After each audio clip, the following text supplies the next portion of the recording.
Some people get loud when they're hurt. You get quiet. And people misunderstand that silence all the time. They think you don't care. They think you're cold. They think you've moved on. They think nothing touched you.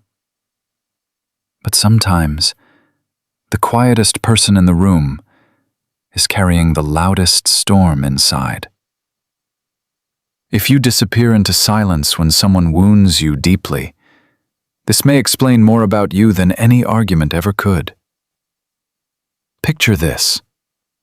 You read the message, or hear the tone, or watch someone betray you in a small, subtle way only you seem to notice.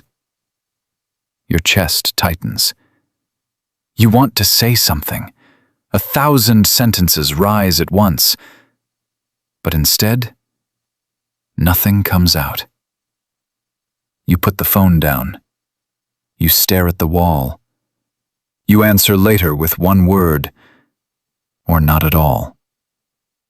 Meanwhile, everyone assumes you're fine because you're calm on the surface.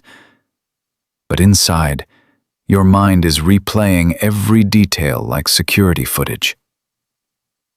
Here's what's really happening. Your silence is often not emptiness. It's overload. It can be the nervous system trying to protect itself when pain feels too sharp, too confusing, or too disappointing to process in real time. What looks passive can actually be intense internal activity. What looks distant can be deep feeling with no safe exit. And once you understand the 5 hidden reasons behind this silence, your past reactions may suddenly make sense. Number 1. Silence can be emotional shock.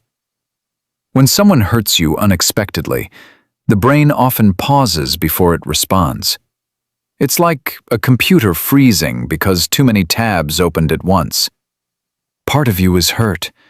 Part of you is angry. Part of you is trying to stay composed. Part of you can't believe this is happening.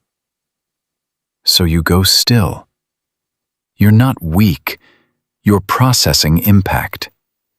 Most people think pain creates instant reactions, but sometimes real pain creates delay.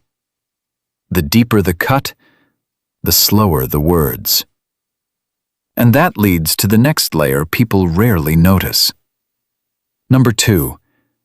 Silence can be self-control. You know that once certain words leave your mouth, they don't come back. So instead of exploding, you retreat. Instead of throwing knives, you lock the drawer. That distance may look detached, but often it's discipline under pressure. You're not uncaring, you're containing. Picture a dam holding back floodwater. From the outside, it looks still. Inside, pressure is enormous. Some people call it avoidance. Sometimes it is. But sometimes it's wisdom, choosing not to become destructive in a painful moment. And here's where it gets weird. The more mature someone becomes, the less dramatic their hurt can look from the outside. Number 3. Silence can be disappointment, not anger. Anger is loud. Disappointment is quiet. When you expected more from someone and they fall short, something heavier than rage can appear. Sad clarity. You stop arguing because the argument is no longer the real issue. The real issue is that your image of them cracked. You're not dramatic. You're grieving an expectation. That's why some hurts don't trigger shouting. They trigger withdrawal. Because you're not fighting the person anymore. You're mourning what you thought they were. And that naturally connects to something even deeper. Number 4. Silence can be hypervigilance. If life taught you that speaking up leads to punishment, mockery, chaos, or being ignored, your system may learn to go quiet when threatened. Not because it wants to, because it remembers. The body stores patterns. The nervous system recognizes emotional danger before logic catches up. So when conflict appears, your voice may dim automatically. You're not broken. You're adapted. Like a smoke alarm that became sensitive after too many fires. Others may say, "Why didn't you just speak?" Because for some people, silence was once safer than honesty. And unless that pattern is understood, it repeats in adult relationships wearing a new mask. But there's one final reason that surprises almost everyone. Number 5. Silence can be the final stage before detachment. At first you explain, then you repeat yourself, then you try harder, then one day you stop. Many people mistake silence as the beginning of the problem. Often it's the end of your effort. It's what happens when hope gets tired. You're not indifferent, you're depleted. A phone battery doesn't hate the charger, it's just empty. That's why the calmest silence can sometimes be the most serious warning. Because when someone who cared deeply stops reaching, something important may already be over. And now we arrive at the beautiful contradiction.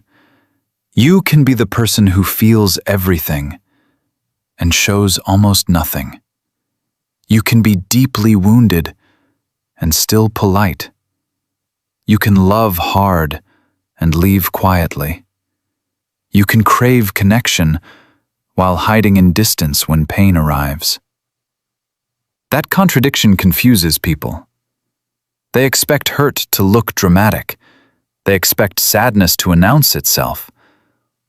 But some hearts bleed inward. Some people carry oceans behind still eyes. And just because the room is quiet doesn't mean nothing sacred was broken there. Now, grounded caution. Not all silence is noble. Sometimes silence becomes armor that never comes off. Sometimes it turns into punishment, emotional walls, or expecting others to read minds. Sometimes staying quiet protects you in the moment, but harms the relationship long term. Because unspoken pain can harden into resentment, and resentment speaks eventually, usually in colder ways. So the healthier version of silence is temporary, a pause to regulate, a pause to understand, a pause before honest words, not a permanent exile from communication. You don't need to speak instantly, but you deserve to speak eventually. That one shift changes everything, because your voice doesn't have to arrive as fire. It can arrive as truth. Poetic resolution. Maybe your silence was never emptiness. Maybe it was depth without language. Maybe it was the sound of a heart trying not to shatter in public. And maybe healing begins the moment you stop calling yourself too quiet and start recognizing that you were carrying more than anyone knew.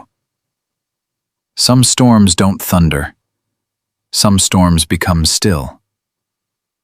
Teams silent when hurt, or teams speak immediately? And if this hit home, the next truth you need is why people who feel the deepest often push love away when they need it most.